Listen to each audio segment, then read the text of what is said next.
बिस्मिल्लाहिर्रहमानिर्रहीम। अस्सलाम वालेकुम। लाखों करोड़ों दुरूदो सलाम मोहम्मद मुस्तफ़ा सल्लल्लाहु अलैहि वसल्लम और आले मोहम्मद पर। मैं हूँ उमर दराज गोंदल और आप मेरा फेसबुक और यूट्यूब चैनल देख रहे हैं। मसला ये है कि एक पूरा प्लॉट तैयार किया जाता है, एक पूरा खेल रचाया जाता है, फिर उसमें मीडिया हाउस कुछ साथ मिलते हैं, कुछ सहाफ़ी मिलते हैं और इमरान खान के खिलाफ एक मुहिम जो है वो लाई जाती है, जिसमें कोशिश होती है कि इस बार तो बस इमरान खान गिरा, इस बार तो बस इमरान खान की सियासत का इख्तिताम हुआ और इस बार तो हमने जितनी प्लानिंग के साथ काम किया ना, अब इमरान खान की कोई सूरत नज़र नहीं आ रही और लोग उसका साथ छोड़ देंगे।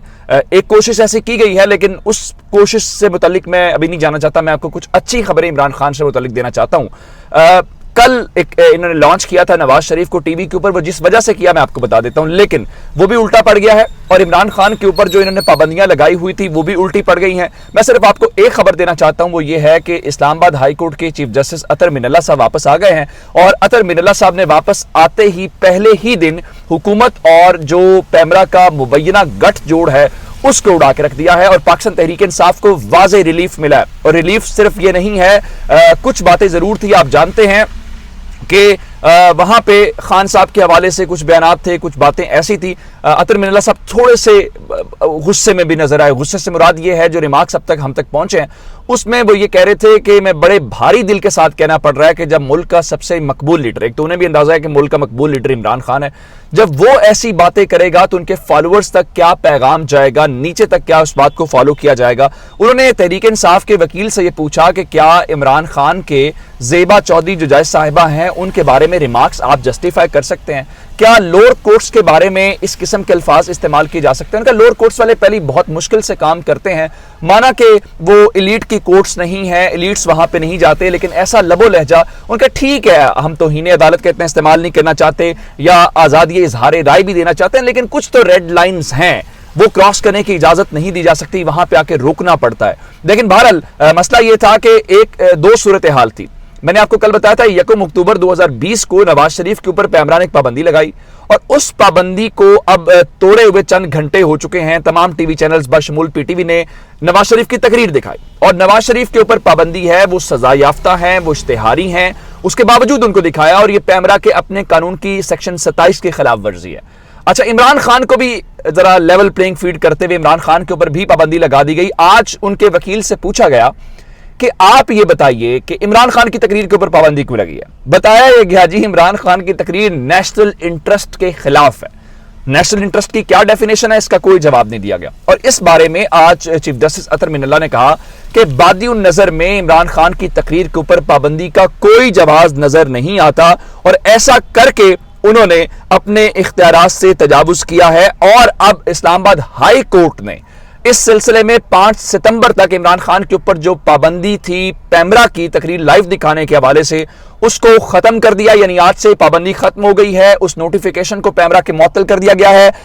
5 सितंबर तक जवाब मांग लिया गया, उनसे कहा गया है कि आप आए, अटॉर्नी जनरल साहब आप आए, इस सवाल का जवाब दें कि आपने अपने इख्तियारात से तजावुज क्यों किया है और इमरान खान की तकरीर को अब बराह रास्त दिखाया जाएगा।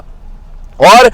उन्होंने कहा कि एक ऐसा सियासी लीडर यानी इमरान खान जो सजा याफ्ता भी नहीं है, उसकी तकरीर पे पाबंदी लगाना मुनासिब नहीं है, ये आज़ादी इजहार राय के खिलाफ है। ये चीफ जस्टिस अतर मिनल्ला साहब के रिमार्क्स हैं। अब यहां तक तहरीक इंसाफ को आज चीफ जस्टिस ने कहा अपने रजिस्ट्रार साहब को कि आप फौरी तौर पे ये हुक्म पैमरा तक पहुंचाएं, चेयरमैन पैमरा तक पहुंचाएं। उसकी वजह यह है कि आज पाकिस्तान तहरीक इंसाफ ने और इमरान खान साहब ने जो सैलाब ज़दगान हैं उनके लिए टेलीथॉन ट्रांसमिशन करनी है और तहरीक इंसाफ इसी दरखास्त को लेकर गई थी कि ये कोई वजह समझ नहीं आती, आप इस पाबंदी को खत्म करें। तो अब वो जो ट्रांसमिशन है वो तमाम टीवी चैनल्स के ऊपर लाइव दिखाई जाएगी। उसकी वजह यह है कि इस पाबंदी का कोई जवाब इस सिलसिले में अब तक नहीं बनता। उसके अलावा एक और बात है जो तौहीन अदालत का मामला है। पैमरा को अपनी हुक्म की खिलाफ वर्जी के ऊपर तो कोई तकलीफ नहीं है, लेकिन इमरान खान के सिलसिले में उन्हें बहुत जल्दी है। 23 अगस्त तक पैमरा को हुक्म दिया गया था, लेकिन 23 अगस्त को तो उन्होंने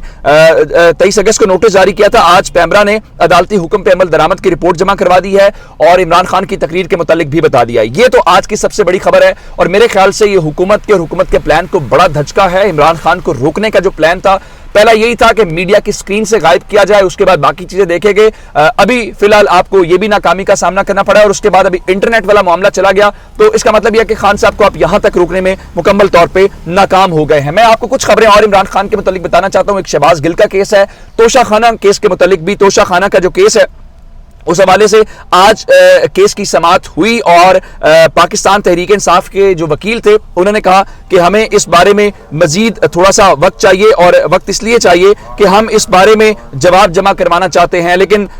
وہاں پہ جو الیکشن کمیشن آف پاکستان ہے ان کا جی ہم زیادہ وقت اس بارے میں نہیں دے سکتے، لیکن فی الحال ان کو وقت دے دیا گیا ہے۔ تو پاکستان تحریک انصاف کو جو ان کو جلدی نظر آ رہی تھی توشہ خانہ کے اندر کہ ہم عمران خان کو نااہل کر دیں گے، فی الحال وہاں پہ پاکستان تحریک انصاف کو وہاں پہ بھی ریلیف مل گیا ہے، اور میرے خیال سے اب فوری طور پہ عمران خان کی جو نااہلی والا معاملہ ہے وہ بھی اس طرح سے ہوتا ہوا ہمیں نظر نہیں آ رہا۔ پاکستان تحریک انصاف اس کیس کو بھرپور لڑتی ہوئی نظر آ رہی ہے۔ ایک اور بات ہے، آج توہین عدالت کے اوپر نواز شریف اور شہباز شریف کا جو کیس ہے وہ بھی لگا ہوا تھا، جو ظفر علی شاہ صاحب ہیں وہ وہاں پہ موجود تھے، لیکن انہوں نے کہا کہ دیکھیں یہ لاہور ہائی کورٹ کا حکم ہے، لاہور ہائی کورٹ کا ایک عبوری آرڈر تھا، اس کو وفاقی حکومت نے بھی چیلنج نہیں کیا، ایک ہائی کورٹ کا حکم دوسرا ہائی کورٹ اس کو کالعدم قرار نہیں دے سکتا، نہ اس کے اوپر بات کر سکتا ہے، اس لیے صرف اور صرف جو ہے آپ یہ کریں کہ اپر کورٹ میں چلے جائیں۔ پھر توہین عدالت کا جو کیس ہے عمران خان کا وہ 21 اگست کو لگنا ہے، اور کل بھی ایک کیس ہے عمران خان کے خلاف۔ کوشش پوری ہے، جس طرح توشہ خانہ والا معاملہ ہے اس طرح سے اب 30 تاریخ کو عمران خان کے خلاف جو ہے وہ توہین الیکشن کمیشن کا بھی کیس ہے۔ پہلے ہم توہین عدالت سنتے تھے، اب توہین الیکشن کمیشن بھی ہے، تو اب دیکھیں اس کے اندر کیا ہوتا ہے۔ ایک اور بات میں آپ کو بتا دوں کہ شہباز شریف اور نواز شریف والا جو کیس ہے اس کی سماعت فی الحال جو ہے اس کے اوپر فیصلہ محفوظ ہو گیا، عدالت نے سنانا ہے، لیکن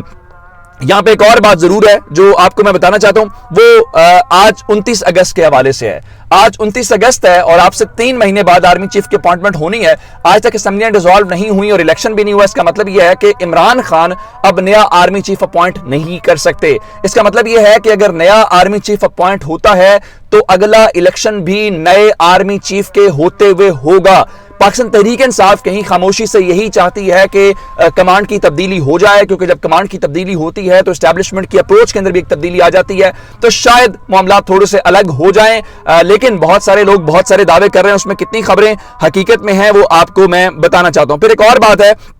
میں آپ کے سامنے سرل المیڈا والی ایک ٹویٹ رکھنا چاہتا ہوں۔ یہ جو آڈیو لیکس کا ڈراپ سین ہوا ہے، مریم نواز ایک تو بلنڈر بہت کرتی ہیں، ایک تو اسٹریٹجک میڈیا سیل فہد حسین کا بہت کام کر رہا ہے، تمام واٹس ایپ صحافیوں کو مشکل میں ڈالا ہوا ہے، صبح سے ٹویٹس کرو، عمران خان کو جو ہے وہ دشمن ثابت کرو۔ ایک بات ہے، پاکستان تحریک انصاف نے کہا کہ ہم نے آپس میں بات کی ہے، ہم نے IMF سے رابطہ نہیں کیا، یہ کون سے اس میں غلط بات کر دی ہے، اور ریلیف مانگنا کون سی مشکل اس میں غلط بات ہے، اپنے صوبے کے لیے تو بات کی جا سکتی ہے، لیکن ظاہری بات ہے وہ ایک پراپوگنڈا کرنا ہے۔ اور مفتاح اسماعیل تو اتنے آج ہوئے کا جی اگر یہی سیاست ہے، اگر آپ کو ملک پیارا نہیں ہے تو تحریک انصاف نے ملک دشمنی کے اندر تمام حدیں پار کر دی ہیں، ایسی سیاست کو تو چھوڑ دینا چاہیے۔ اب جو سرل المیڈا کے مطابق دیکھیں، یہ جو آپ نے ساری آڈیو ویڈیو لیکس کی پرانی گیم ہے، جس طرح اسد عمر نے اس کا جواب بھی دے دیا، ان کا یہ کٹ پیس ہے،